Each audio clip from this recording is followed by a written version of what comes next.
Once again, most welcome. This is Magic of History with Sumit Kumar, and this is ninth class history. We was discussing about the French Revolution. We already discussed what was the causes of French Revolution. We discussed that what was the problems there, and how National Assembly framed a constitution and forced Louis XVI to become accept a constitutional monarchy. But after that, France also become a republican government, and later many change was there. So we are going to discuss that change in the France. So what was happening? First, the Louis XVI accepted the constitution, but he was creating a secret strategy against it. कि Louis XVI ने accept तो कर लिया था, लेकिन वो क्या कर रहा था, बेसिकली कुछ सीक्रेट स्ट्रेटजी कर रहा था अदर नेबर्स कंट्रीज़ के मदद से, और अदर जो नेबर कंट्री थे वो मदद करने के लिए भी तैयार थे, क्योंकि सभी मोनार्क्स को ये डर था कि अगर फ्रांस की तरह उनकी कंट्री में हुआ तो उन्हें भी अपनी जो मोनार्की है वो ख़त्म करनी पड़ेगी. ठीक है. सेकेंड क्या है, national assembly declare work, but before Louis XVI was taking the action, National Assembly took a action. National Assembly declared the war against the Austria and Prussia in 1792. The purpose of the war was to create a constitutional monarchy और Republican government in that country also. उससे पहले ही national assembly ने क्या किया, इन countries के ऊपर attack कर दिया, और आइडिया ये था कि क्योंकि वहाँ पर भी उन्हें क्या करना था, नेशनलिज्म के आइडिया को डेवलप करना था. सो इसीलिए थाउजेंड्स ऑफ लोगों ने उसमें वॉलंटियर किया, क्योंकि लोगों को लगा that is war between the people, कि लोगों और किंग के बीच में वॉर है और अब लोगों की गवर्नमेंट आनी चाहिए और किंग को हटाना चाहिए. ठीक है. तो इसी टाइम पीरियड पे मैसेलस एक रोगेट दे सेल्सी ने एक सॉन्ग लिखा था, वो काफ़ी फेमस हुआ. हर मार्च में इस सॉन्ग को बोला जाता था. अब वो नाउ वो फ्रांस का नेशनल एंथम भी है. What become a cause of economical डिविटी, सॉरी ये व्हाट लिख दिया मैंने by mistake, it's war. War जो था बेसिकली क्या हुआ, वॉर की वजह से ही इकोनॉमिकल जो क्राइसिस है फ्रांस के अंदर वो आने लगे, और वॉर की वजह से इकोनॉमिकल प्रॉब्लम लोगों को फेस करनी पड़ी. बट इसी टाइम पीरियड पे जो वुमेन हैं उन्होंने कहीं ना कहीं, क्योंकि मेल तो सारे के सारे वॉर में जा रहे थे, वॉलंटियर कर रहे थे वॉर के अंदर, तो इसलिए जो फीमेल्स थी उन्होंने क्या किया, दूसरे टास्क को लेना स्टार्ट किया. उन्होंने क्या किया, फीमेल ने अर्न भी करना स्टार्ट किया और फैमिली की भी देखभाल फीमेल ही करी थी इस टाइम पीरियड पे. बेसिकली पॉलिटिकल राइट्स जो थे वो बेसिकली रिच लोगों को मिले थे, क्योंकि हमने बात की थी कि जो वोटिंग राइट है वो 3 डेज के जो वेज हैं उसके इक्वल दिया जाएगा. अब ये 3 डेज का जो वेज है वो किसको, वो कौन पे कर सकता है, ऑब्वियसली जो रिच पर्सन है वही पे करता था. इसलिए कहीं ना कहीं जो वोटिंग राइट है वो रिचर कम्युनिटी से ही बाउंडेड था. अब रिचर कम्युनिटी से बाउंडेड था तो लिटरली इसी टाइम पीरियड में बहुत सारे क्लब ऐसे फॉर्म हुए, ऑर्गेनाइजेशन ऐसी फॉर्म हुई जिसमें लोगों ने एक साथ मतलब ऑर्गेनाइजेशन बनाना स्टार्ट कर दिया, जैसे जो गवर्नमेंट को क्रिटिसाइज़ कर सके, अपने आइडिया और ओपिनियंस को शेप दे सके, या इंटेलेक्चुअल डिस्कशन और डिबेट कर सके उनके लिए. उन्हीं में से एक फेमस क्लब था जिसका नाम था जैकोबियन क्लब. जैकोबियन क्लब क्या था, बेसिकली पॉलिटिकल क्लब था जिसमें बेसिकली बहुत सारी रैलीज़ वगैरह की जाती थी, या फिर गवर्नमेंट की जो पॉलिसी है, जो प्लान है गवर्नमेंट के, उनके ऊपर डिस्कशन डिबेट की जाती थी कि वो करेक्ट है या नहीं. ये बेसिकली सेंट जैकोब थे एक पेरिस में, उनके नाम पर इस क्लब का नाम रखा गया था. ऐसा नहीं था कि जैकोबियन क्लब ही बना था, वुमेन ने भी बहुत सारे अपने पॉलिटिकल क्लब बनाए थे. जैकोबियन क्लब के जो मेंबर थे वो शॉपकीपर, शू maker, pastry, watchman, printer, daily veg labour, मतलब कॉमन मास जो था वो जैकोबियन क्लब का मेंबर होते थे. और जो इनका लीडर था वो था मैक्सिमिलियन रॉबस्पियर.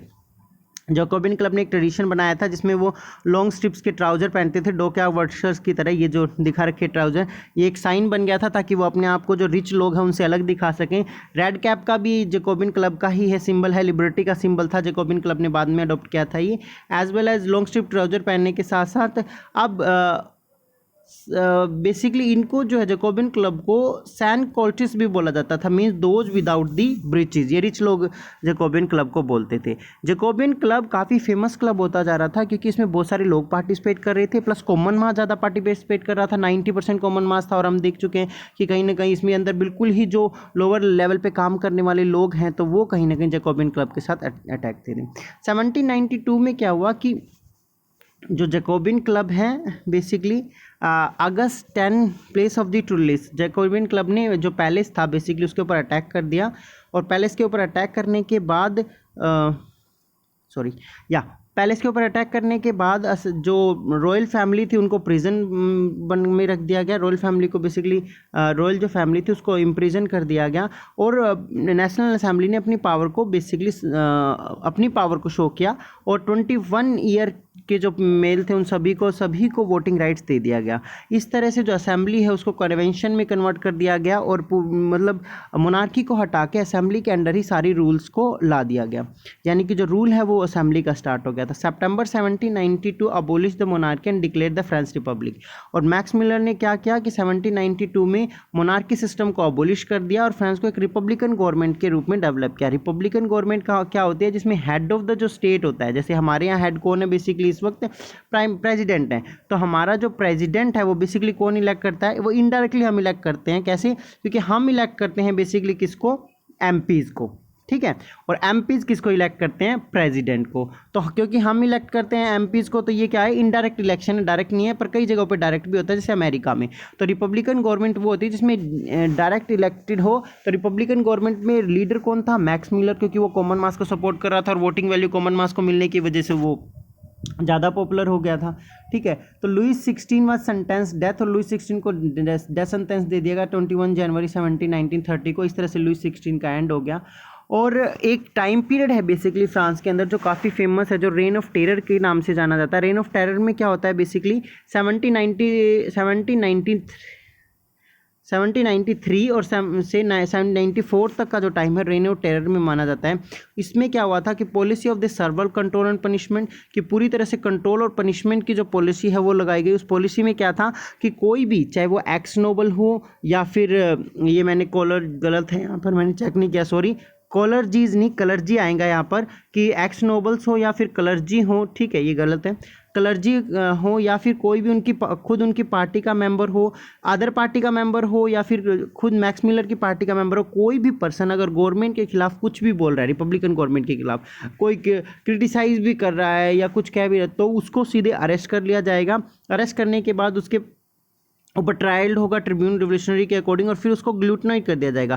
ग्लूटेनाइड का क्या होता है कि ये वेपन है जो डॉक्टर ग्लूटन ने बनाया था, इसको बोला जाता है। तो इसमें ये देख रही है आपको ब्लेड दिख रहा होगा, गर्दन इस तरह से यहाँ बांध दी जाती थी और ये ब्लेड सीधे गिरता था और एक ही झटके में क्या गर्दन अलग कर दी जाती थी। और ये जैसे इसने हाथ में ले रखी है गर्दन इस सेकेंड पर्सन की, तो ये पनिशमेंट जो है उस वक्त में लोगों के लिए स्टार्ट की गई थी, इसीलिए इसको रेन ऑफ टेरर बोला गया, क्योंकि कोई भी किसी को भी माफ़ नहीं किया जाता था, उसे डायरेक्ट जो है लगभग मार दिया जाता था।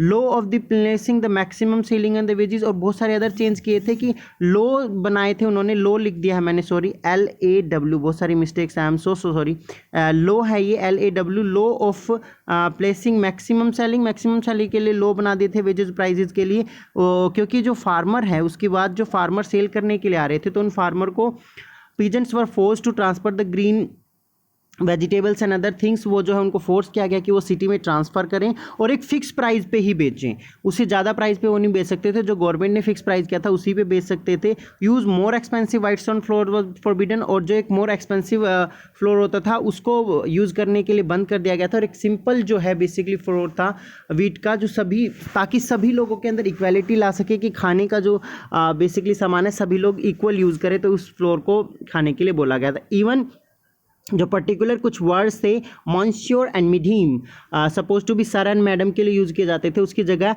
किटोइंस एंड क्यूओटिन्स कर दिया गया था, जिसका मीनिंग था सीधे सिटीजन। तो मतलब सर और मैडम जो एक रिस्पेक्ट दी जाती थी नोबेलिटी और कलर्जी को, उसका भी मैक्स मिलर ने कहीं ना कहीं विरोध किया, क्रिटिसाइज़ किया और उसको हटा दिया ताकि इक्वालिटी को क्रिएट किया जा सके। और जितने भी चर्चेज़ थे, ये सर्च हो गया यहाँ पे, I am so sorry, search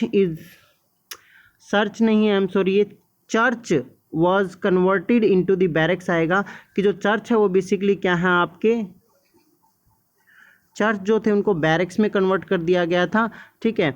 और बैरक्स में कन्वर्ट करके वहाँ पर आर्मी वगैरह को रखा गया था ताकि इजीली स्पैक किया जा सके, अगर कोई भी लोग कुछ भी गवर्नमेंट के खिलाफ कुछ डिस्कस कर रहे हैं या कुछ भी करें तो उसको इजीली स्टॉप किया जा सके। लेकिन बाद में ये सब चला नहीं, 1794 में रॉबस्पियर को हटा दिया गया, उसको अरेस्ट किया गया और उसको गुलिटेंट कर दिया गया और फिर से एक सेपरेट गवर्नमेंट एस्टेब्लिश हुई। उसके बारे में हम नेक्स्ट चैप्टर में पढ़ेंगे। Thank you so much, have a nice day.